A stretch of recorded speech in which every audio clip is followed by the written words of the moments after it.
welcome to the Movie Bears podcast.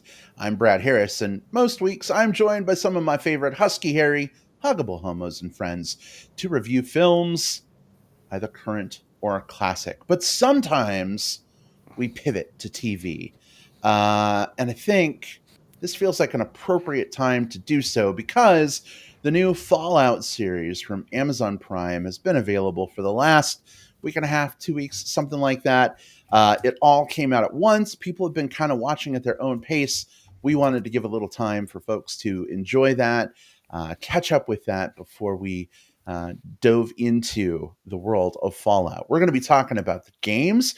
We're going to talk about the show. We'll give you some of our general impressions, and then we will give you a spoiler warning before we get into show spoilers. So, whether you've seen the new series, whether you've played the old games, or whether you're kind of on the fence and you're like, what the hell is this Fallout thing all about? I want to learn more. We got you covered. And by we, I mean me and my incredible co-hosts, who I will introduce to you right now. Jim Pugliafico is with us here in the virtual studio. Hey, Sweet Pea, how you doing? Hey, I'm here. I'm here. I'm good. Ready to do a little something different for us, which is kind of cool.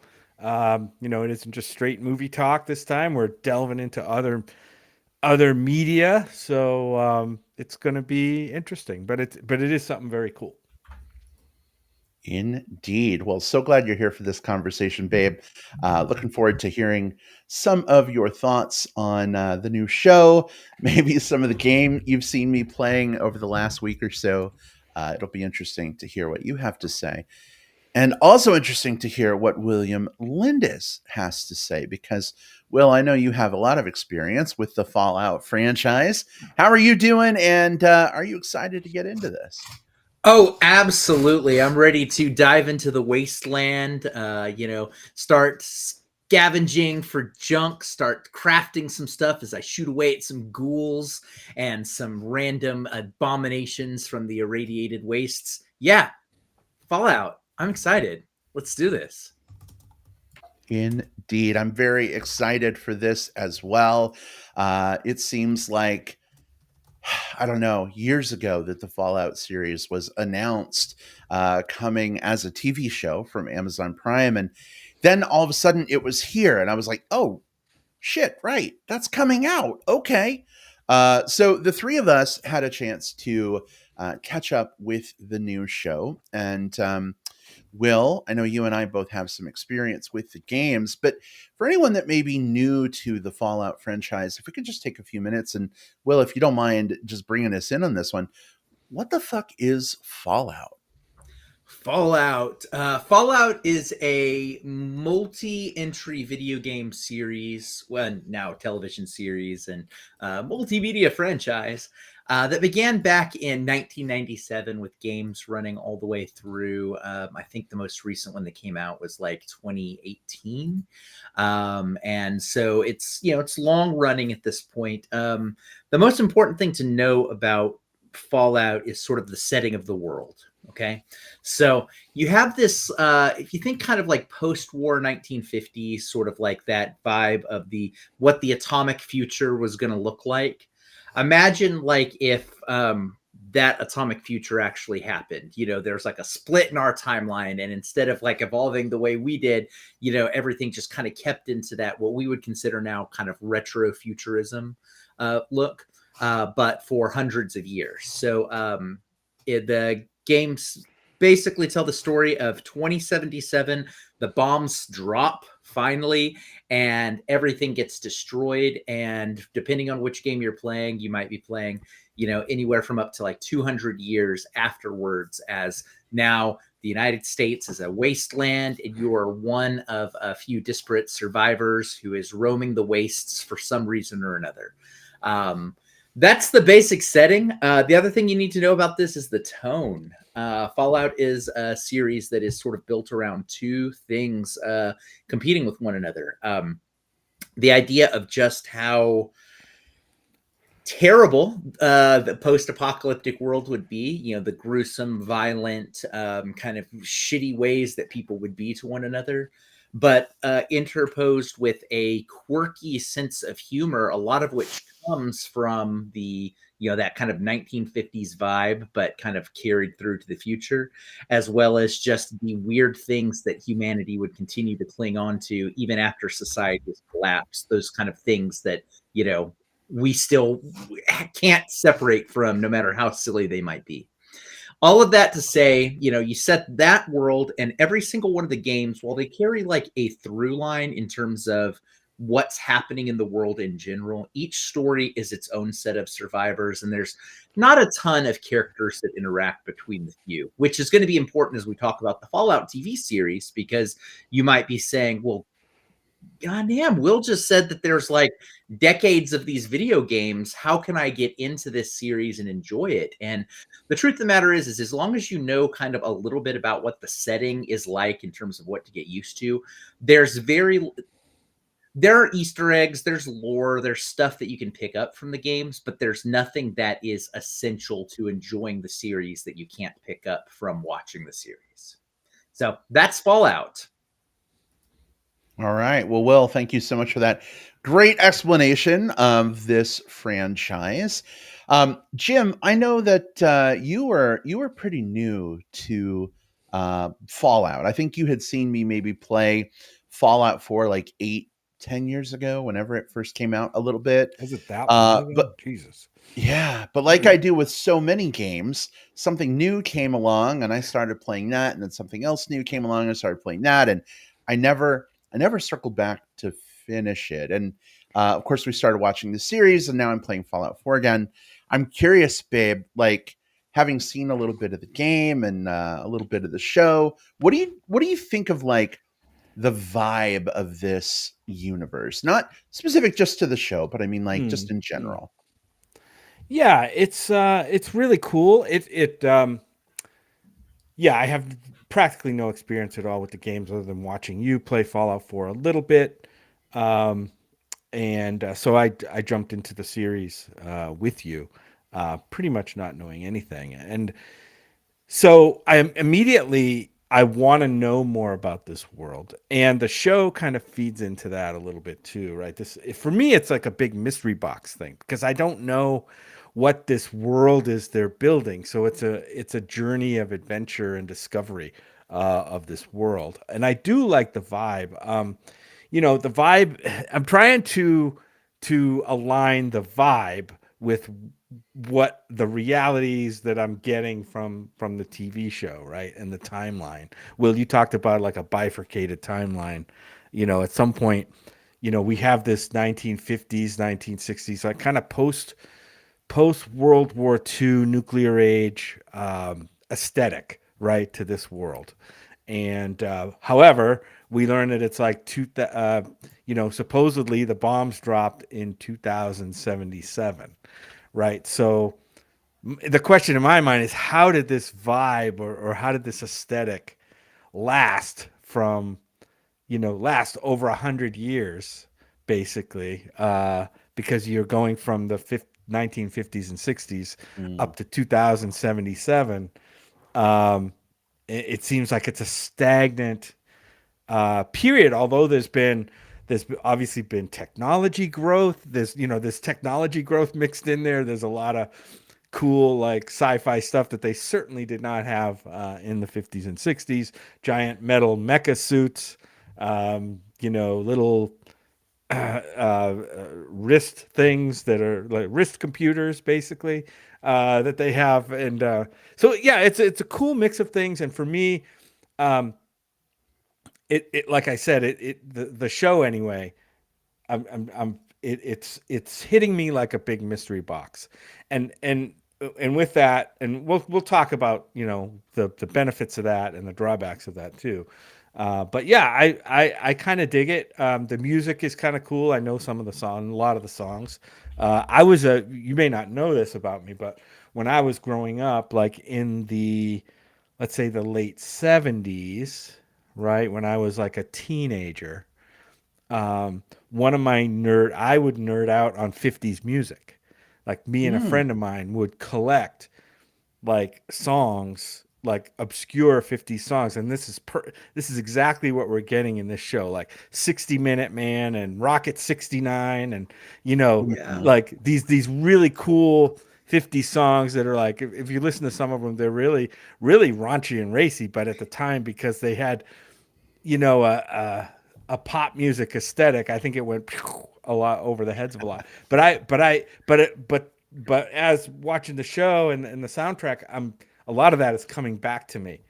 Somewhere in one time, I don't anymore, but we would record radio shows that were called oldies radio shows, right? Because remember, now we're in the late 70s, but we're listening to 50s music. Right. And we would record these shows, and we were recording them, get this, on 8-track. I had an 8-track recorder, which were pretty rare back in those days. There were 8-tracks everywhere, 8-track players, but 8-track recorders were not that common.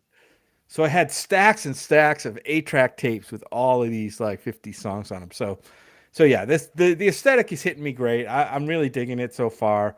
And it doesn't really make me want to go play the games, because you know me, I'm not a huge gamer, but I will definitely I'll come in and pop in on you as you play 4, just to see what's going on, and of course I'll continue with the show with you. That's awesome. I Yeah. love that, like, watching the show has maybe piqued your interest in this world a little bit, because through the games there's so much more storytelling, right, that has happened in this world. Yes.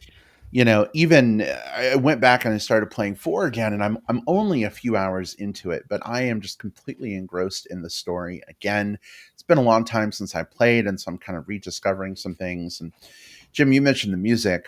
There's an option in Fallout 4, at least, to listen to radio stations on your Pip-Boy, the computer on your wrist, and one of them is like old 50s, 60s music. And I actually went out. This isn't a movie, so I didn't buy a soundtrack, but I did find on Apple Music like a 50s kind of Fallout greatest songs, and I was listening to that in my car today. When I ran out to Dunkin' to grab a coffee with the top down in the morning, I felt like I needed like those old like 50s giant sunglasses and like a sun hat. Yeah. Yeah, but I will give you a tip though. Like, if you want to get more into the music of like the game and the show, seek out not necessarily 50s hits, but seek out 50s obscure songs. Right, that's what's going to kind of get you on the same vibe of the game here. I think the game creators and the show creators didn't go for the obvious 50s, big hits. A lot of times they went for songs like you listen to them and you say, that can't be a real song, like that, but they are. Yeah, I'm now, since watching the show, I'm like 60 hours into playing, and with the same, yeah, I mean, it's a problem.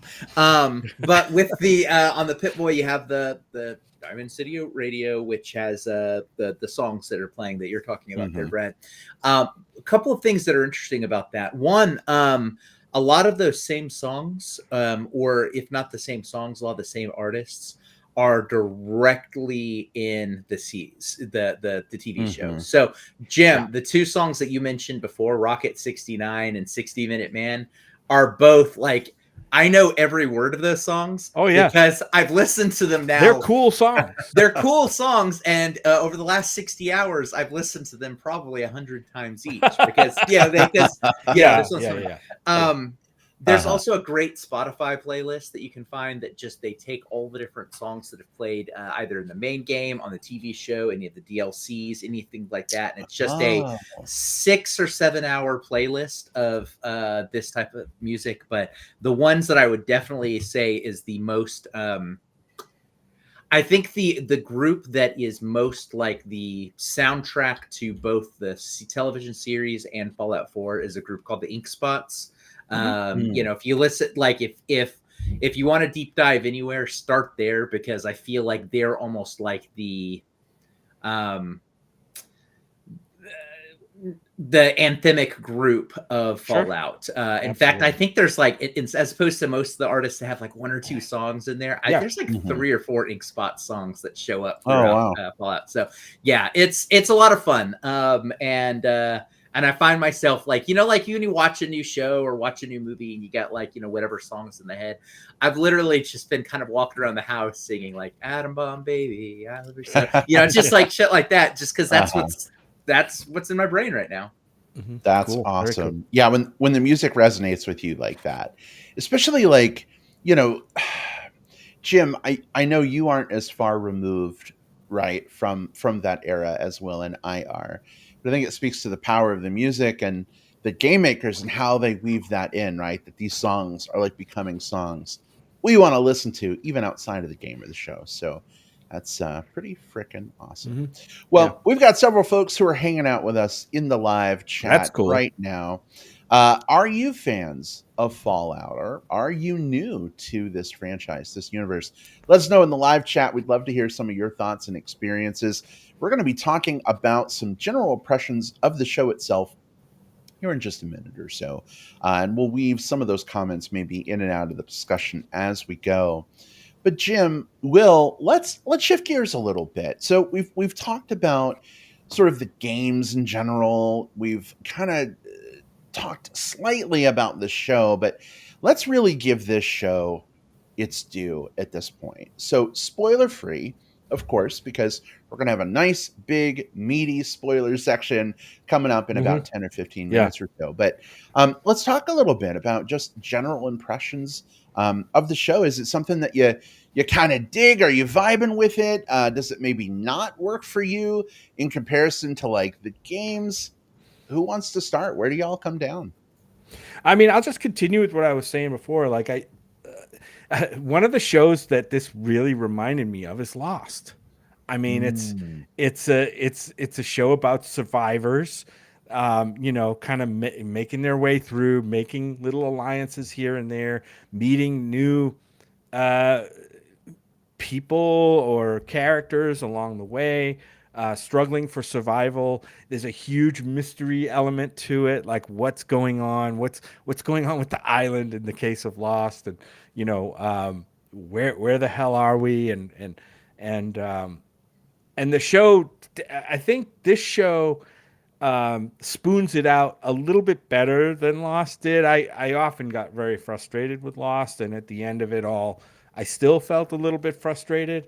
With this show, at least at the end of the first season, and I'm not going to spoil anything at all yet, but I felt for a while there, I was like, this show's doing the same thing Lost does. It's just setting up mystery after mystery after mystery, and I'm getting super frustrated. And it's even more frustrating knowing that you guys that have played the games probably know a lot of the stuff that's coming, the mystery there, but a lot, some of it, not all of it, some of it, and but I like the way it's paying off, at least so far. I think they've struck a nice balance of, let's tease this mystery along by feeding out clues here and there. I think they're striking a balance between that and actually giving us some answers to what's really going on, and I like that about the show. And I also like the 3 main characters. I think they're all really great. I think these performers are wonderful. I think my favorite is probably, I think they're all great. All 3 of them. I can't pick a favorite, but Walton Goggins is a surprise here. And Aaron Motonite, I don't think I've ever heard of the dude before, but he's a surprise too. So yeah, I'm digging the show so far. Yeah, I'm right there with you, Jim. I really, really enjoy this, and it's exciting that between this and The Last of Us, we've had the 2 best, in my eyes, video game adaptations that I think I've ever seen. Because I think for an adaptation to work, it's not just a matter of adapting the story. Although that's what The Last of Us did, was The Last of Us. The Last of Us really did was adapting the actual story and carrying it through. This one here, because each game in the Fallout series is a different story, with a different survivor, a different protagonist, a different, kind of part of the United States it's telling the story of. It didn't have to. The show didn't have to adapt any of the plot beats necessarily, although it did pull kind of some of those background things. What it needed to do to be successful for me was to feel right. I needed to get that same feeling of like, the future sucks, but also people are weird animals who will cling to those weird things that we cling to. I needed to see all of that. I needed characters that sort of came from some of the major different types of ways that people might live and survive in the wastes of the post-apocalyptic future, and I got that. All of them got their due. The parts that were funny were funny. The parts that were grotesque were grotesque. It fired on all the cylinders that it needed to. And Jim, to your point about like, we may have come in with a little bit more of an understanding. I think that's only from the kind of understanding the context. So like if you've played the games, you'll know sort of who the Brotherhood of Steel is and kind of like what their vibe is. You'll know that like the vaults have an extra layer to them that isn't necessarily like what's on the surface, right? But all of those are a little bit different and portray a little bit. So as someone who knows kind of what's going on with the vaults, and we'll talk about kind of what this means in the spoiler section, but I also was watching this whole thing going like, okay, what's going on here? Because the story between Vault 31 or 33, 32, yeah, 31, yeah, 33. yeah. So the core vaults that are mentioned in this one, it's those numbers do not really appear really in any of the games, Cool. but they and so you're as a watcher, I was also unraveling the mysteries. And for what it's worth, I think what this does that Lost doesn't do is it realizes this is not a mystery franchise, right? That's, its job isn't to withhold information. Its job is to tell a story and unravel those and so it's not necessarily trying to do like Lost or some of the different like JJ franchises, which are all about like, let's see what's in the mystery box. This is instead saying, we're going to start you in media res, and we're going to just start giving you more details from kind of the present, the side, the past, and stuff like that to help inform what's happening now. So it is still that same mystery element, but it's not a mystery for mystery's sake. It's letting you sort of like learn about the world in real time without being bogged down by lore, which I think has to be probably helpful for new time viewers, right? So that you don't have to get that big exposition drop, or you don't have to just say, well, what the hell's happening? You can learn about the world through those like reveals. Yeah, agreed. Yeah, I mean, I think I'm sorry, Brad. Go ahead. No, go ahead. Yeah, I think the the show is probably a little weighted more toward kind of finally filling us in as to what's going on into the last few episodes, which is fine as long as it got there, which it did. Have you? I know you have, Brad. Will, have you seen the show Silo? No. Okay.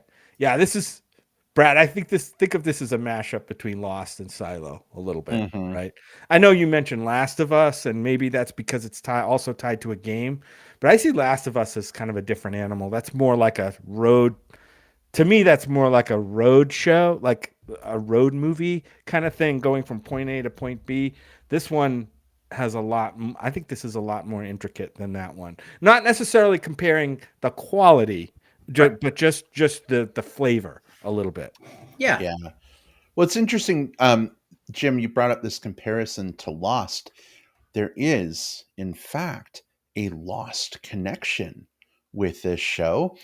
Michael Emerson, who played Benjamin Linus on Lost, also plays on this show as sort of a I don't want to spoil anything, but he plays a role on this show, and so that immediately like connected my brain with Lost a little bit. But I think you're absolutely right. I mean, definitely there's a bit of mystery box to this, but also like more immediate payoff to things, which is really satisfying. Well, did you have a thought? Go for it. I was really just are we in kind of like a weird like Lost Assance? Because of course you have the Benjamin Linus connection here, and then also Baby Reindeer, which is on Yes. Netflix, Yeah. has a email one of address. the email Yes. addresses are the numbers from Lost. So Right? it's like, Yeah. yeah, I guess Well, we're in like it goes to Lost it goes to show how much of an impact, love it or don't love it, and I'm somewhere in the middle. Mhm. How much of an impact that show made on the the TV series landscape. Absolutely true. Yeah. And writers that are writing today are pulling from some of that material, and I think it's cool. I completely agree. And I really appreciate this series for, again, without getting into spoilers, it kind of sets a lot up, and where other shows might kind of like give you one little tidbit of clarification by like the end of a season. This show is like, hey, these bottles that we set up, like it's time to shoot them down. Like let's give you this, but Mhm. like we'll still keep you wanting on some things too to keep the momentum and drive going forward. But this was an incredibly satisfying watch for me. And having played some of 4 previously, it feels very similar to me. Like as the quests start to stack up and as bits of the story are revealed and as you realize things are like interconnecting, it feels just like you're constantly moving forward. Even when you're doing side bullshit, it's like you're still kind of pathing through it, which is really great. We mentioned the performers here. Ella Purnell as Lucy is just, she's fantastic. She's so wholesome and she's so wonderful. To see her like have to adapt to the wasteland is just like, you talk about a character arc journey, man. That definitely is one. Walter Goggins as the ghoul. He is not an actor that I have traditionally liked in things. He is like capital sleazeball 101. That's just what he plays, right? Not the actor himself. But he really brought a blend of like that sleazeball to like Western gunslinger too, in a combination that just, I loved it. Like I want a whole spin-off of just the ghoul if I could get it. That would be amazing. Well, and there's something behind the character. Right? It's a complex character. It isn't Yes. just he's a menacing gunslinger, blah blah blah character, right? But there's something behind that, right? And the show, I think, to me, that's the interesting part of his character. I want more of that. Absolutely. One other thing that I think is like, it's definitely kind of in a pre-spoiler section because it's, I don't know where it would fit otherwise. I love the production design of the show. The wastes, the post-apocalyptic world, everything looks really, really good. And by good, I mean bad, but it's, oh,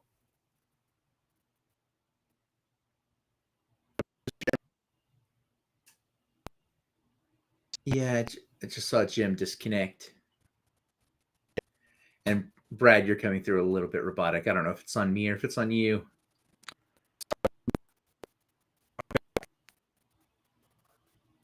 We should take a pause.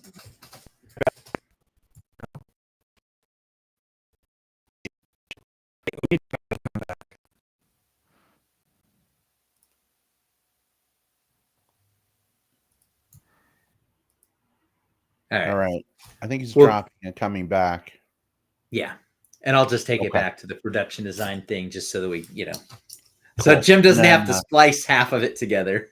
right. Hey, And then got we'll me? do Ben's comment. Hey, he's back. Welcome back. So Dave. I have no idea what happened. I have a cold, and I went to like blow my nose, and I wanted to turn the camera off, and I just disabled the camera, and somehow I hit the disable camera button, and it like totally It kicked me wasn't out. just you. Our internet connection dropped into the red in the Wow. quality bar thing that I have in the mod interface. I was having robot voice too, but it looks like All we're right, well, back. Everything's in okay. green. Will's going to back it up, but real quick, the joys of doing it live. 20. I'm gonna write a note. 29 minutes. I got it. See what happens when you watch the live show. You get to see the bloopers and the outtakes. How the sausage is made. How the sausage is made on this sausage show. right? on our sausage fest. Yeah. That's right. All right, Will, go for it. Yeah, so one of the other things that I think is absolutely admirable about this show is the overall production design. The wastelands, the way that old materials are repurposed to form the structures and the decorations and just the stuff that's hanging out behind the characters. One, it looks really interesting. And two, the items and the builds are in a lot of cases identical to the way they appear in the video games, which it didn't have to be, but it got to the point where like the level of authenticity was so damn good that I kept thinking like these people really did their homework. There was a spot where there's a shack out in the distance that they're walking up to, and there's like something that happens in that shack. That shack is when you're doing the crafting thing in Fallout 4 and making your own settlement. That's the default like prefab shack that you can set up just exactly as is. The same with like all the other different stuff. Like it's just stuff that's in the crafter's workshop in the games. They were able to adapt that into the show in a way that felt good for me as someone who's seen those, but also felt like good within the context of just what the show was doing. It didn't feel like Easter egg for Easter egg's sake. It felt like, okay, let's really use these building blocks to build this world that we're continuing to play in, you know? And I thought that was so cool. The production design on this, if you're a fan or a non-fan and you just like the idea of what this like post-apocalyptic world would look like, it's cool stuff. Yeah, I had to look absolutely. I had to look up the made-up word that they use to describe you know, how the show looks, and it's retrofuturism, right? So it's like these two things mashed together. So somewhere along the timeline that we're on currently, things split off, and there was some kind of retro thing brought in, or I don't know. It's I think I can hurt my brain if I try to think of it too much. I'm trying to show my there it is, like my tattoo. So I love retrofuturism. So I've got this like kind of like ray gun 50s ray gun style thing on my arm, which comes from Fantastic Fest, but also like I love the design of it. Well, speaking of mashing two things together, we have a live comment from Ben, who's talking about not just the many treats for Fallout fans, but also with the show kind of mixing a lot of these things in. It's making it really accessible for people who haven't played at all, including Ben's very delectable partner. I mean, they're both delectable, let's be honest. But Ben says, though he may be sick of me singing along to the songs because they're all from the game soundtracks. Ben, yes, absolutely. And Will, I just found a link to that Spotify list, which is better than the one on Apple Music. So Spotify, if I was wearing a hat, I would tip it to you. But so many great songs. And George in the live chat says, hi, handsome bears. He says, the show's really spot on. I love the Pip Boy references. Yes. In the games, the Pip Boy computer on your wrist is like the main way that you like access information or manage your inventory. I kind of wondered how that was going to be translated onto screen, and it's every fucking thing I could have hoped for. So, yes, great reference, totally. And this is a show that really understands how to, you know, there's over explaining, and then there's just showing by doing. The currency of this world is bottle caps, and there isn't a part. And if you're playing the games, you understand that because you deal with this currency all the time. But if you're just watching the show and coming in cold, at no point do they say, by the way, bottle caps are our version of currency. And that's a weird thing that happened because of blah, blah, blah. They don't stop and explain it to you. You just say, how many caps will that be? And you see them kind of passing along bottle cap. And you just understand like, oh, that's a weird thing that happens in this world. They don't need to like, force feed you to it. They just sort of show it to you and let you absorb like, oh, that's what this world's all about. I thought that was cool. And they do that a lot. And I think smartly, not so much to obscure what is happening, but enough to make it feel like, we don't have to get bogged down in the details. The details are going to live around the world, but the story and the characters are going to be what pulls us forward. Absolutely. And George has a question in the chat. He says, I will say, or ask, did the Pip Boy really have a flashlight. I could have sworn you used the Pip-Boy screen as a flashlight. I'm not sure about games prior to Fallout 4, but I know I accidentally discovered the Pip-Boy flashlight in Fallout 4 today, in fact. So it did have a built-in flashlight, at least in 4. Yeah, I don't recall from the other ones too, because unfortunately, I know 76 did, and I believe New Vegas did, but some of the features do blend together a little, right? Like, but yeah, it's just little that Pip-Boy does a little bit of everything. It lets you know kind of where you're at, how irradiated you are, lets you be a flashlight, it slices, it dices, it makes julienne fries. The Pip-Boy is everything. It seems to be a cool. I'm sorry. It seems to be a cool thing that's almost a necessity in the game, right? Instead of like a control panel, you have this Pip-Boy thing on your arm, which serves the function. I don't know if they've explained it much in the show yet.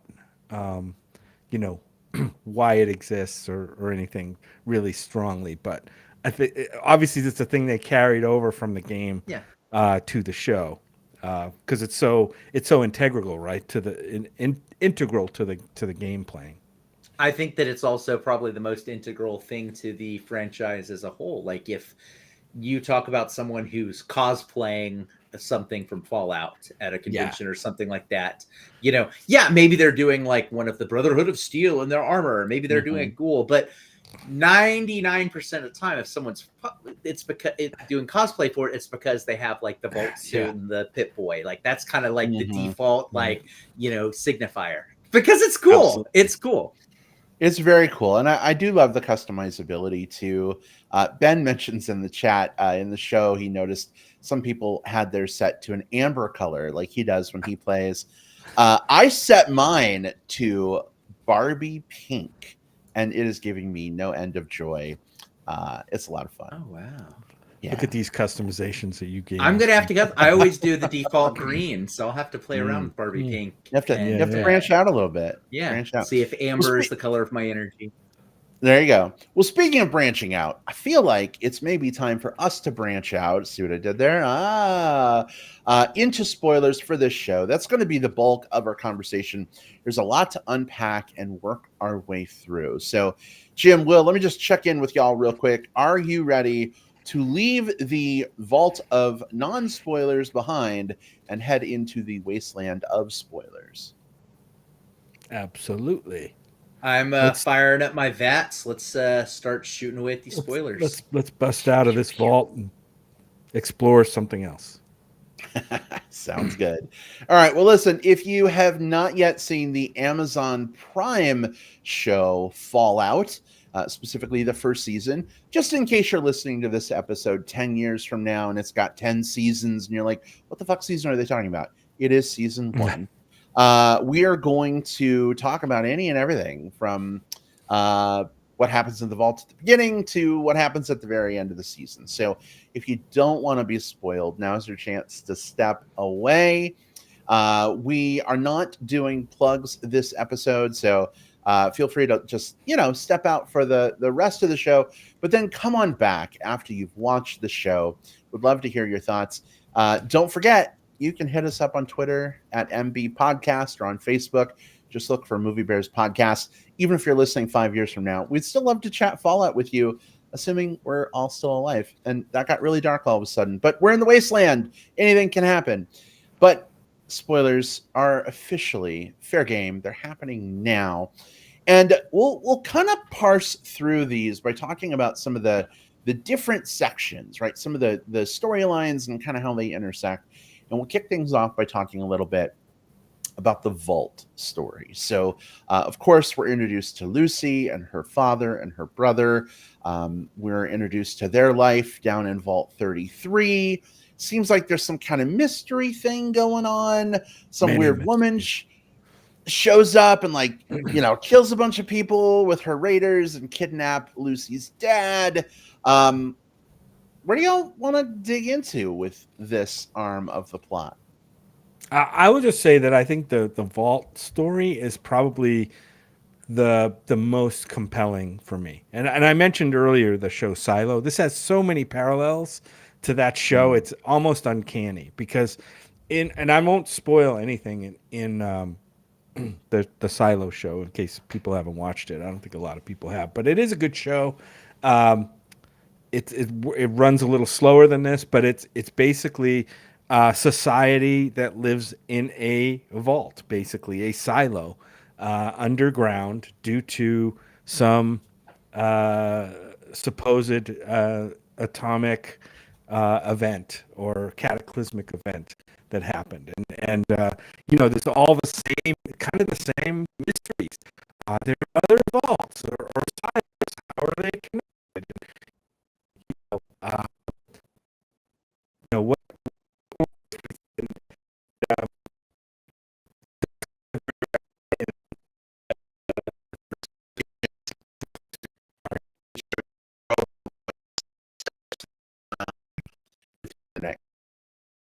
Uh, it might be time to get our Cox serviced. Cox Internet, get your mind out of the gutter. That's what I thought. Also, I think that I feel like I need to readjust something. I think I called it robot voice, but in fitting with the Fallout series, we should probably call it automaton There you voice go. or synth voice, whichever one we want to really look at. Yeah. Jim, welcome back. You were getting some robot, synth, automaton, whatever Jesus voice. Christ. Yeah. I know. This is going to be so much fun to edit. I'm sorry. I don't know what's going on with their internet connection tonight. Maybe there's something happening in the area. It is kind of that time where like everybody is downloading porn in the evening. It's just the thing that happens. Yeah. So thanks, porn people. They're all activating the fleshlights on their Pip-Boys. Oh my god! Oh, wow, that would be so dirty. Anyway, Jim, do you mind backing up to the start of what you were talking about, if you remember? Yeah, I started to kind of compare this show to what's happening in the Silo show. Did I get through that? I don't know where I cut out exactly. I would take it back because yeah. So I mentioned the Silo show earlier. It's another new show that's out that shares a lot of similarities to Fallout with regard to, these are silos underground that were created for some cataclysmic event that happened on the planet.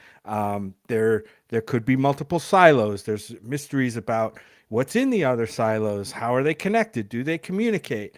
All this stuff, and all of it is brought up also in this game. And to me, that's the most fascinating aspect of it, is kind of discovering that whole thing. And we got we're in spoilers now, right? Indeed. Yeah. So we got a big payoff kind of toward the end of season 1 of Fallout, right? Yes, the silos were set up by Vault Tech as kind of an experiment, a global experiment, if you will. And I think it was it was Vault Tech that once they got their silos set up and up and running, they're the ones who dropped the bombs, right? If I'm not mistaken, or was it a splinter group within Vault Tech? I can't remember. That was led by this, element within Vault Tech, right? That's what I kind of got out of it. So yeah, so there's sort of two angles there, right? So first of all, the vaults themselves, right? Yeah. One of the things that, and I think this is probably something that Brad and I maybe had a slight advantage coming into this series on, is that in the games, you learn pretty quickly that the vaults are not just used to like store survivors to survive, but also to experiment on people. Every vault that you come across in the games is different. Some of them are like little control ones. Some of them are really fucked up, like like ones where they pump. There's one in one of the games where they pump like a hallucinogen in that makes people like kind of like pumped up and angry, and they just like murder each other like pretty quickly. In here, we're trying to figure out what the mystery of the vaults is. So coming into this, and Brad, I'm sure you might have been the same thing. You were kind of thinking there's something going on there. There's obviously something shitty happening because that's what Vault Tech does. but we didn't know what it was because that was the fun part about the mystery. So there's that. Then there's the part about, what Vault Tech does sort of external to that. You mentioned sort of like their responsibility in the, the bombings and all the stuff like that. And for that, I'll say a lot of that is kind of still fertile territory for us. Like the games sometimes drop like little fragments of things that happened before, but there isn't a lot that's like, there's no like big flashback game that plays like significant parts of those stories. So as a Fallout fan, I'm excited because I'm going to be learning more about the pre-war stuff by watching the show, not just sort of like playing the hits, the stuff that I already No, know. right. So right. And so apparently there was an idea that was surfaced by, I think it was the ghoul's wife, right? Because she was part of the Vault Tech game, right? And they basically created this list of people that they were going to put into stasis, I guess, whatever, at a certain time in Vault 31 to then, as required, just keep bringing them out as overseers of, well, at least Vault 33. We don't know like where these Vault 31 management overseer candidate is that one, is 31 supplying all the vaults or just 33? We don't know any of that yet. I could speak to that a little bit. Within the experiment, it's really this one here. It's just the 31, 32, 33 triangle. Okay. The other ones have their own overseers, and it's all different. There's one. But to have a 200-year, I mean, it's been 200 years, so do they still have overseers after 200 years? Have they evolved to something else? Have they, who knows? Some yes, some no. I can tell you in one of the games, one of my favorite ones is there's a vault where it's they took all of the rich and kind of like wealthy people and said, we're going to build you this upscale place. And they really it was like the best one. And then we got there, they made it intentionally cramped and overcrowded. And they were on like double, triple layer bunks with like leaks and stuff like that. And they put it was like an insane homeless junkie as the overseer of that one, just to see what would happen. And that's part of what happens here. And then sometimes they kind of keep building new within these vaults, new overseers. Sometimes they don't last very long. So to answer your question there, like I think this one is it's really varied. Confined. Yeah, but within this one here, those right. people from Vault, it's kind of within that triangle. There are over 100 vaults within the U.S. They said, or North America. I forget what they said, but that doesn't speak to the rest of the world. So what happened in 2077 when they dropped all the bombs? You know what I mean? Did they drop them all over the world? Did they just drop them in the U.S.? And what effect did that have on the rest of the world? Is the rest of the world like, we don't see that. It's like we're still kind of in a very small bubble of this story. There's a lot of possibilities for this story. Well, like Lucy, starting out in this small bubble, right? Things really start to break open, right? After Moldaver like comes in, her crew kills a bunch of people, take Lucy's dad. Lucy has to go out because she wants to find her dad. Right. So she leaves that bubble, right? Goes out into the wasteland in her vault suit and starts, kind of exploring the world. And then we start to get this like parallel story to what Lucy's doing. Will, you mentioned earlier the Brotherhood of Steel, right? And so we're introduced to this other new character, Maximus. And so he is kind of an aspiring member of this military. Will, that action figure statue, whatever you want to call it, is so kick-ass. Yeah. His T60 power armor, that's awesome. But Maximus is our Brotherhood of Steel insight character, and he's lusting after the power armor. He wants a set for himself. What did y'all think of Maximus's kind of journey and character arc? Yeah, he's what he lusts after most of all is validation, right? That's from the get-go. That's really what he wants.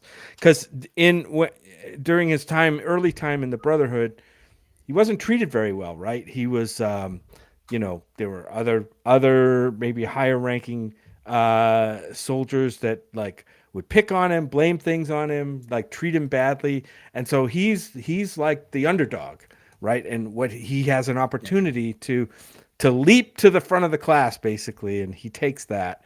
And there's some pretty cool things going on with that character. Like you can see how he's wrestling with the imposter syndrome stuff that's going on within himself as he gets to know Lucy. And you can see the pull toward wanting to be his more authentic self as opposed to Knight Titus, that he has been playing for a while.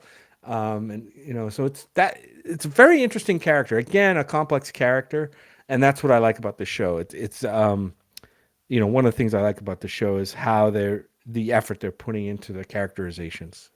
Yeah. I think what they did a really good job of here is the Brotherhood of Steel is, this hyper militaristic, everything's kind of built on kind of what we would expect, like a regimented slash zealot military outfit to do in this post-apocalyptic world. But at the same time, these are also people who are in some cases sort of they're not necessarily like valorous. They're playing at being valorous, right? Like, and I think that was really compelling to see. Again, I mentioned like what I enjoy so much about Fallout is sort of seeing the way that we cling to the ideas of like these certain parts of civilization, and we see both a religious and a militaristic view, and fascism as well. They're the only ones who's allowed to have technology, and anyone else, fuck them. And this character who is sort of deprogramming himself from all of that.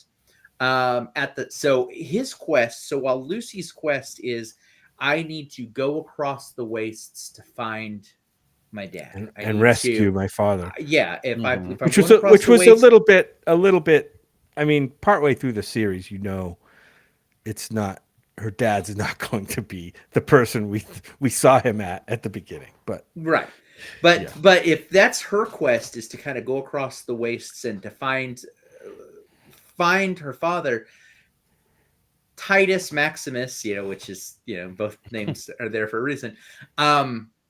His quest is really trying to find himself in this world, right? Because he has tied so much of his personality into this one thing, and he started to see.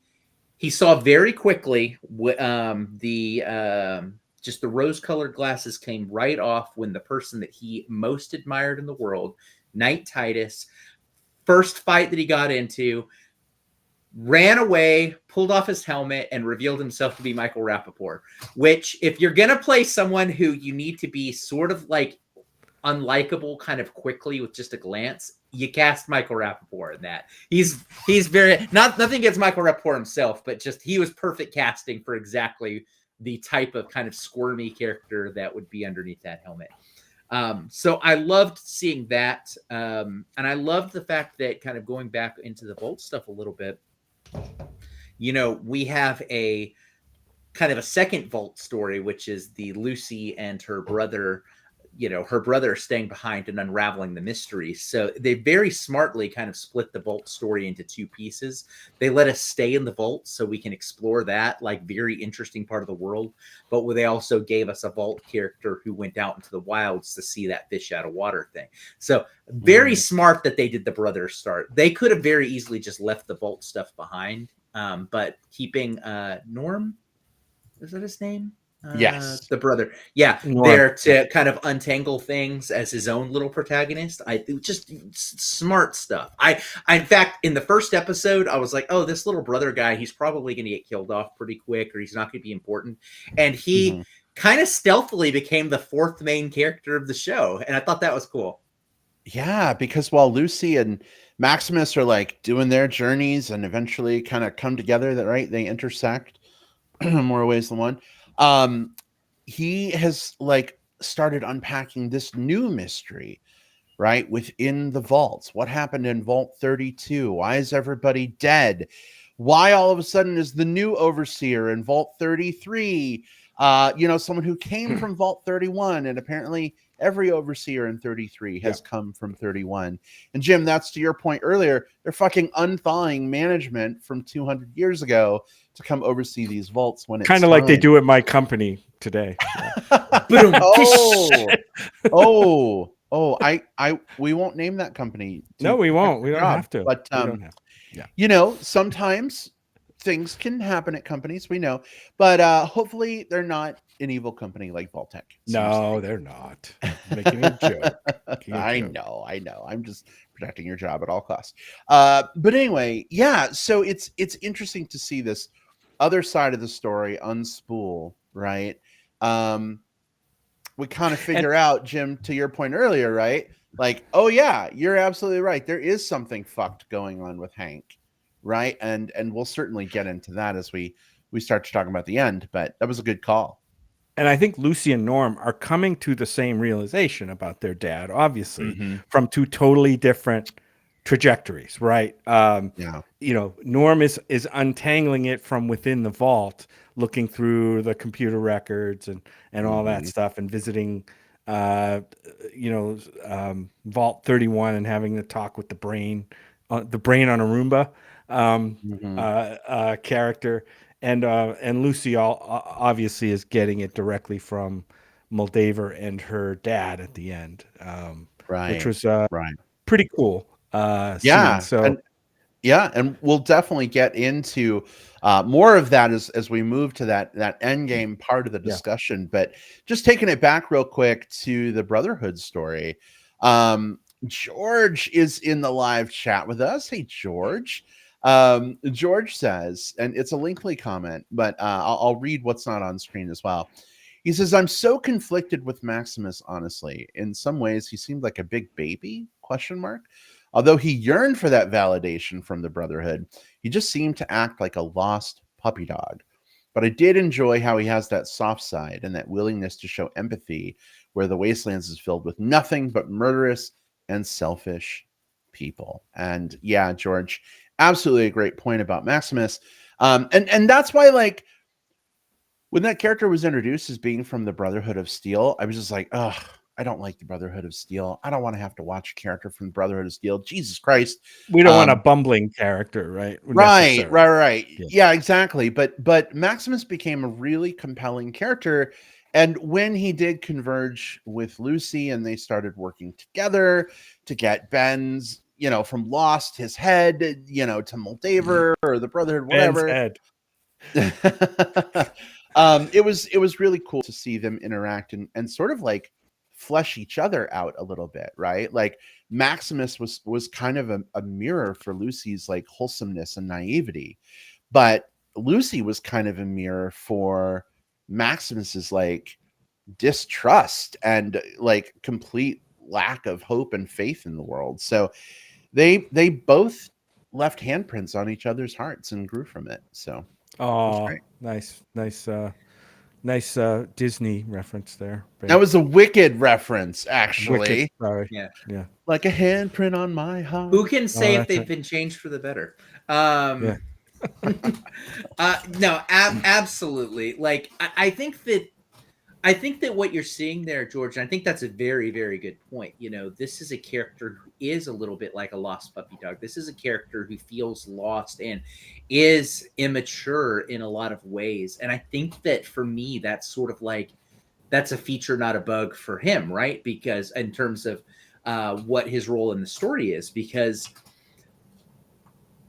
if he had been this like hard ass badass, like I'm gonna like take the wastes by storm, it would have made the Brotherhood of Steel feel like the way to be. And I think that what works best about Fallout is you have all of these different factions and organizations, and none of them really have it truly purely figured out. Some of them are better than others, some of them are worse than others, but they're all just sort of fumbling through kind of the end of the world and trying to make something of it, and relying on things that don't necessarily work to do it. So I love seeing this character who had been shielded by faith, essentially, you know, like faith in this brotherhood that was, you know, more religious than it is like militaristic, and realizing that, hey, that's not really enough when you really get out there. The thing that most is important are the relationships with the people that you care most about, who are the ones that will be helping you to build community or kind of watching your back. And I think that was really neat to see him doing. And I think in season 2, I'm also looking forward to seeing more of what he has to do, because I think that compared to the other characters, Lucy had the biggest, most dramatic growth arc, because hers is the through line of the story. We see her becoming more and more capable and learning more and more. Maximus is a little bit more stunted in that he really only starts his growth arc at the very end of the show, after we see him kind of make some I don't want to say backslides, because that's not even right, but sort of to some slides into some comfortable behaviors as opposed to some effective behaviors.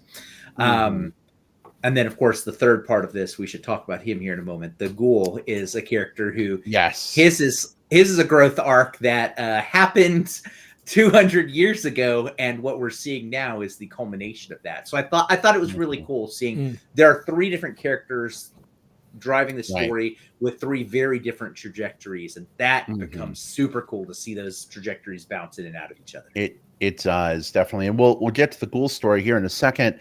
But just a couple of comments from the chat. We were talking about Ben's head, and Ben says, "Hey, Ben's head is great." Ben's head. Ben, how is your head? Oh, not you. That other Ben. Yeah, I've heard reports, and Ben's head is pretty great, I guess. But thanks. I've never had any complaints. And George in the chat, real quick before we move on to the Ghoul, wants to know what we thought about Maximus's squire, both the acting and the character itself. So Johnny Pemberton played the squire for Maximus without realizing it was Maximus in the T60 power armor, and he was kind of like a little like frenzied, right? Like he wanted to serve so badly, and he was so excited, and he's like, "Brand me, bro! Brand me with your armor gauntlet and the fire! Like I'm devoted to you." And then he finds out that Maximus is actually Maximus in the armor, and he's like, "What the fuck, bro?" And like takes off. He was kind of fun comic relief for me, but honestly, I was kind of glad when like he went away and like we could really focus on like Lucy and Maximus coming together. Something tells me we may see him again. Maybe in season 2. I don't remember exactly how it ended for him in this season, if he just went away or something. He just ran off after. Yeah, something tells me we might see him again. He became a ghoul. He became a ghoul. That's right. So we'll definitely see him again. Yeah. So I like Johnny Pemberton. He played kind of a recurring character named Bo in Superstore, which is sort of he was the boyfriend of the pregnant main character that worked on, kind of like the younger girl was always on her phone, that character. He plays a similar-ish character there, and I think that's what's kind of neat. Like, and again, it goes back to like the squire is the one that we think of when we first see him. He's the one bullying Maximus. Yeah, he's a dick. Right. Yeah, not only is he a dick, but like he is the character that a lot of times when we would see something like this, the bully in a military academy type thing is usually the person that we would think of is the most equipped to do the thing that group is doing, right? And what we find out is a couple of things. One, he was bullied too until he started bullying down. And so it's just a cycle of learned behaviors, which I thought was interesting. And 2, it also takes some of the veneer off of this group and says like, yeah, even kind of like the most effective squires are just sort of bumfucking their way through this. Right. So again, I think they cast really good people to play these sort of key brotherhood characters, because you don't want them to be taken too seriously. You want them to be a bit of comic relief, but you don't want them to be just like wacky, zany comic relief. You want there to be a hint of like pathetic energy to them. And I think between Maximus gives us that, Johnny Pemberton gives us that, Michael Rappaport gives us that, we get to see that all the way through the ranks. We do. Yeah. Well, fellas, we're at the normal point in the show where we would start telling people how to talk to us in between episodes. And wrap things up, and we're only through half the storylines of this season. So maybe we will more briefly touch on the remaining two storylines. And then if we need to do a second Fallout episode, maybe we will. But let's transition over to talking about the Ghouls storyline. So we have this actor who, 200 years ago, his wife, who worked for Vault Tech, got him to start doing advertisements for the vaults. He basically became a megaphone for getting everybody to buy into these damn things. Kind of ruined his career. Somehow or another, we don't get the whole story, but he becomes a ghoul who has very, very long life. He has survived into the current day because of radiation. He is very mutated and disfigured, but he has a chip on his shoulder. He is like a gunslinger from the Old West mixed with like half zombie, half like sarcastic companion, but he's on a tear of his own. What did y'all think of like sort of telling his story in like half present day, but half flashback to when he was an actor back, in the pre-war days? I really liked it. And, I'm anxious to see where his story goes, right? Where his arc goes, right? He's obviously on some kind of, it's not even really clear what his motivations are at this point, at least to me. He wants to know where his family is. I think he probably knows that his wife was involved in all of this mess at a very high level. So why does he want to track her down? Does he want to kill her? Does he want to, we don't know what happened to he had a young daughter, right? We don't know. We don't know what happened to them 200 years ago. Is it maybe his wife and daughter are still in Vault 31 somewhere, frozen in a tube? We just don't know. So I like the way his story unfolded. I like the way we saw what started out as a ghoul, a definite monster character, just pure destruction, kind of showing not a softer side, but a more sane and more driven, I guess, side, right? There's something there. There's some, I think, good motivations behind the character. So I really like his character a lot. Yeah, I know, Brad. He's not 100% your cup of tea. Aside from this show, I'm much more partial on Walton Goggins, and I really loved seeing him in this. I think that he plays the kind of the grit, but again, without being like, I don't know, like posturing or like false machismo.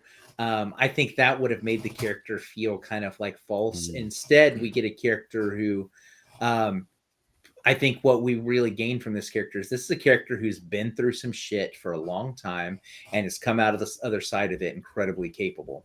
The ghoul is fun to see. And I think it's also super smart of them to do exactly this, because they know that if you're coming into the show, you want to experience the world as it is right now, because this is what the story is. But also they want to drip feed some of these things that kind of happened beforehand. So they could have told that with a completely separate character, but using this like 200-year-old ghoul, seeing both him as the central character of the flashback sequences and one of the three main characters of the present, gives us that anchor, that story that kind of breathes from one to the other. So super smart decision. And whenever he got into like a gunfight or anything like that, it was cool. It was fun to watch. Like, I feel as though like Lucy's story is the one that was most interesting to me. The potential for Maximus's growth is the one that's most interesting to me in that regard. But just in terms of like what's happening right now on screen, I always found myself most interested when the ghoul was on screen. Like that was always compelling to me. Like, there's a reason why I have a feeling the ghoul is going to be like the standout character of this show, like that. Already. I mean, he chews up every fucking scene he's in. Like he commands the camera. He does. More than any other character or actor on the show. I think he's really killing it. Definitely Pun agree. intended. And Pun intended. just to clarify what I was saying earlier, it's not that I have an issue with Walton Goggins. I think he's a phenomenal actor. It's more like the throughput of the characters he's played in other things. Like he was on Justified, The Shield, Hateful Eight. Like it's like one of those actors where you kind of get the same performance over and over and over again. But what was really refreshing here was like he kind of took some of the best parts of some of the previous roles that he's played, but like mix that with some of the like vulnerability and like the charm, like in the flashbacks, especially like seeing the dichotomy of like who he was and who he's become, and realizing that maybe the truth of him is somewhere in the middle in this like complexity layer is what's fascinating for me. And so I think we saw some of that come out with like his care of Lucy, how he treated her at first, and then he kind of came around a little bit there at the end, and he's like, listen, you can stay here with this whole fucking Moldaver Cold Fusion Brotherhood of Steel thing, or you can get the fuck out of Dodge with me, and like we're gonna go get some shit done. And it was like, fuck yes. I literally like was fist pumping, and I'm like, let's get this Ghoul and Lucy roadshow on the fucking road. Yes. Yes. On the yellow brick road. Follow the yellow brick road. Yeah, Follow the right. yellow brick road. Well, that kind of takes us right into our last storyline of this season. Of course, this is centered around Moldaver and the New Republic of California, and sort of their goal to get this MacGuffin, right? Ben Linus's head. I don't actually know the character's name in the show. I probably should figure that out if he has one. But inside the head is like a little vial that has the secret to unlocking Vault-Tec's lock on Moldaver's cold fusion research, right? That she had done. Unlimited energy could totally revolutionize the wasteland. And so the head ultimately gets delivered. Cold fusion gets activated, but Hank, Lucy's dad, turns out to be like one of the bad guys behind the whole fucking thing. And also Lucy's mom is there as a zombie. So what'd y'all think of that? It was a lot. It was a lot right at the end for me.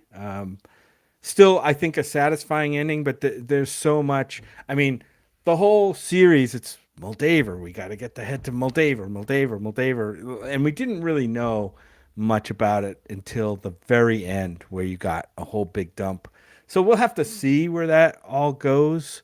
I'm not quite sure I understand what the motivations are for that character fully yet. Whether they're good altruistic intentions, or there's some evil there, just as bad as anything else we've seen. To me, it's a big wait and see. Absolutely. And I think that what they did, what I liked about this finale here is that it did two things at the same time. It sort of cleared the table, and then it also set the table.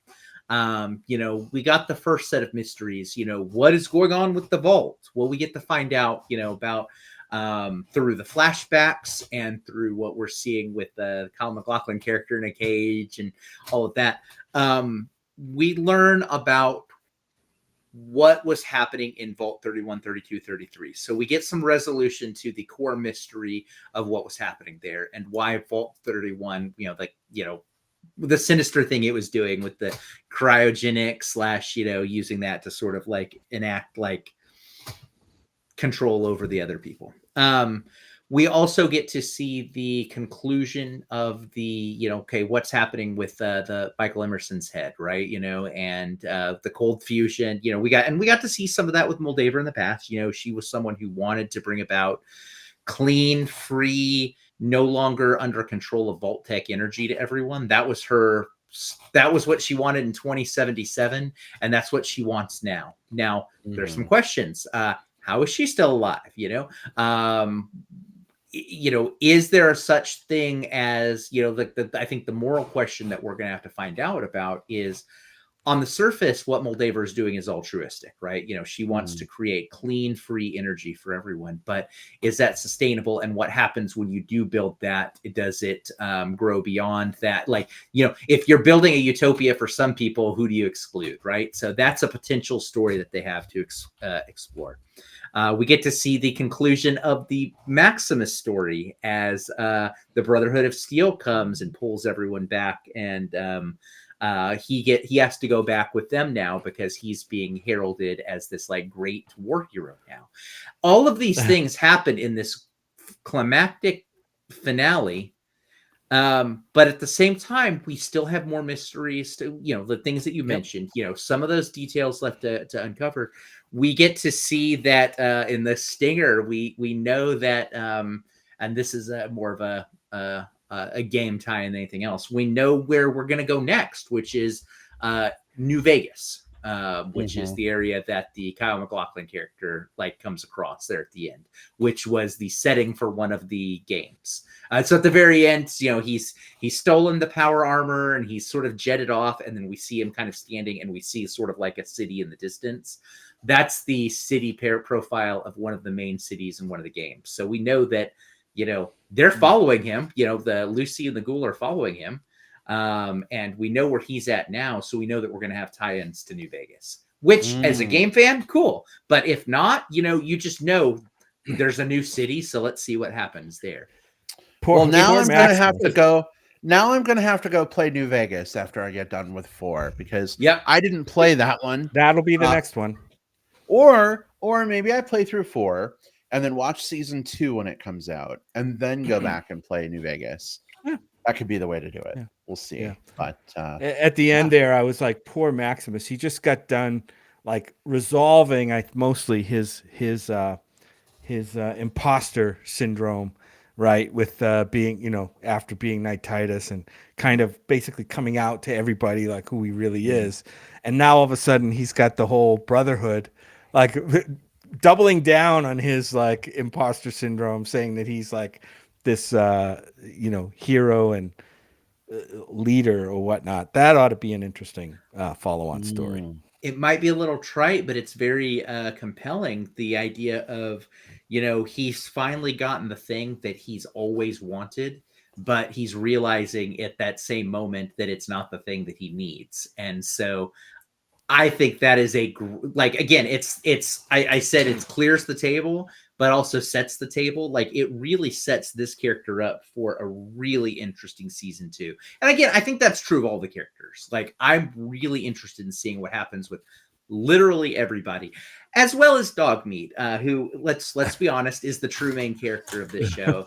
I love Dogmeat. I thought it was Woody because he's kind of the cutest for me. I'm just saying. Zach Cherry, right? From Severance. Yes, I thought I thought it was really interesting seeing him in this. I kept thinking I wish he had more to do, but I just wish that he didn't have to always be in underground bunkers. I know.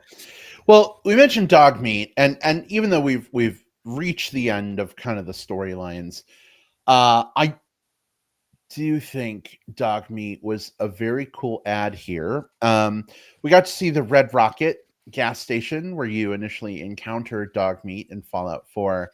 And I think I read that this show happens 7 years after Fallout 4. So I'm assuming all the things that happened with Dogmeat actually happened as part of the canon of the show.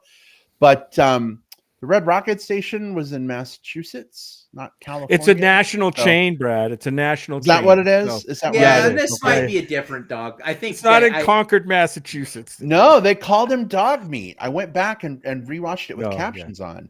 And they were like, oh, Dogmeat does, blah, blah, blah. And I'm like, but I think it might be a different dog, because only for that reason of the Massachusetts to they definitely California and the I think that's more of just I think that it's probably if you're in the Fallout world and you have a cool companion, you probably name it Dogmeat. The same way if you at all are interested in anime and you get a corgi, there's a 50% chance you're going to name it Ein after the Cowboy Bebop corgi. It's just one of those names that persists. That's Ben my read. I think dog meat is just Ben a popular dog. Ben in chat is saying they're all called dog meat. Multiple dogs are dog meat. Maybe there's deeper lore to it that I don't know because I haven't played all the games. But being that it's like, isn't it like the same breed of dog too? Like as in Fallout 4, it's a German Yeah, Fallout Shepherd, 4 is a right? German It's a Shepherd. German Yeah. Shepherd. Yeah, yeah. So whether it's the same dog or not, it was great to see dog meat represented on screen, and that scene where the ghoul like stim packs dog meat to like bring him back to health and life. Speaking of like the ghoul's like vulnerability, yes, it was to help track down the head, and but like also we found out later on that the ghoul had a dog and he loved He's his got a dog. soft spot in He there missed his somewhere. dog. He He's does. He does. And he had this really cool line too that just sort of like, again, like there's something about like Western characters, like, Mhm. that have the they don't have to say a lot because they're, tight-lipped, but they still Mhm. kind of reveal their vulnerabilities. You're not him. Where just exactly that, Yeah. I like you, but you're not him. It's just Mhm. wow, like that's like an Yeah. absolute sledgehammer to the heart. Like But he's trying to convince himself that he doesn't care about dog meat Yeah. as much as he really does. Right? Like he's resisting caring for this dog, and it's like dog meat's going to win him over. Yeah, like an example of that. He stuffs them in the Coke machine, but then he checks. You can breathe in there, right? Okay, good. Right? Yeah. Exactly. Well, Keep him safe. yeah, I think so many great things in this TV series, and it's kind of crazy. I was looking at an article yesterday, and I guess there's like 5 million like people playing Fallout 4 right now. A game that is like 10 years old is like the second most popular game Cross being played marketing, right now. baby. I know, but I think it's so fantastic that this show is introducing so many people to some pretty fucking incredible games. I give Bethesda a lot of shit sometimes because their games are just so fucking buggy sometimes. Skyrim, I'm looking directly at you. But the universe of Fallout is just so fantastic. There's so many wonderful stories here, and there's a lot to explore. Will, you mentioned at the outset of the show how lucky we are last year to have gotten The Last of Us, to have gotten Fallout this year. The Last of Us Season 2 is coming at some point. Fallout Season 2 is coming. It's a great fucking time to not only be a gamer, but like a consumer of game adaptation media. So thank you, Amazon Prime. Thank you, HBO, for taking a risk on these properties and giving us some pretty fucking awesome stuff. Yeah. It's really giving me the idea that like, we're a movie podcast, of course, and we mostly talk about movies, but the history of cinema is, or at least modern cinema, is littered with like the corpses of terrible video game adaptation films. There was a real stretch where you could say, I don't know, maybe Mortal Kombat, I guess, is the best video game adaptation. And what we've seen recently is we've seen some of these longer form stories really take those games and really expand them out. Build them out. Last of Us, obviously Fallout, even the League of Legends, Arcane. Like there's different, and again, these are like these like 8-ish episode series that really let the adventure and the long form story and just sort of that sense of exploration breathe. And gosh, yeah, Last of Us season 2 coming out. Yeah, I cannot wait to see the reactions of people who have not followed the games as we watch season 2. That's going to be absolutely delightful. And oh my I will God, say no more than that. Like me. I know we need to wrap the show. Jim has not really much knowledge of what happens in the second game, but we have a friend that we rented a cabin with him and his partner over the Christmas and New Year's holiday, and they hadn't watched Last of Us yet, so we all watched it together. It was a rewatch for Jim and I. But he, at the end of the first season, was like, "Oh my God, like I need to play the second game and like figure out all the things that happen and da da da." And then I think he spoiled himself and was like, "Oh fuck me." So I'm really excited, I'm Jim. blessed and glad that I don't know. Yes. Like, you know, because yeah. I'm a visual media guy, right? Not a game guy. So I'm glad I'm going to be able to get that, you know, as a virgin Yep. to the property. Yeah. Just don't look anything up accidentally. Never. No, I don't. Well, just and especially with, I think there's even if you don't go out of your way to look stuff up, there's sometimes a tendency for people to have spoiler heavy headlines on articles, or like spoiler bombs on Facebook. And I think that there are certain things that are if you're going to spoil me on how the end of like a biopic ends, like, okay, whatever, you shouldn't have done that. But I mean, whatever, it's like, it's real life history stuff. But there are some stories where like there's an impact moment, or there's impact moments. And, I think that those are the ones that are just the shittiest when those happen. I remember, I'm looking back to literally every one of my Facebook friends during Game of Thrones. What an episode would end, and people would go on Facebook like, "Oh, no spoilers, but did you see the way that so and so got killed?" Oh my Stay God. on Facebook if you don't want to see it. Yeah. Well, that's one of the things. Just a closing note on Fallout that I do like about Fallout in comparison to Last of Us. I think both are fucking fantastic, but this is a new story set in the Fallout universe after the current games. And so, maybe we know a little bit about like the vaults, and they aren't all they're cracked up to be, but like we're getting a new story that is kind of impossible to spoil in a lot of ways. So season 2, bring it on. We can't wait. We're ready for it. Cool.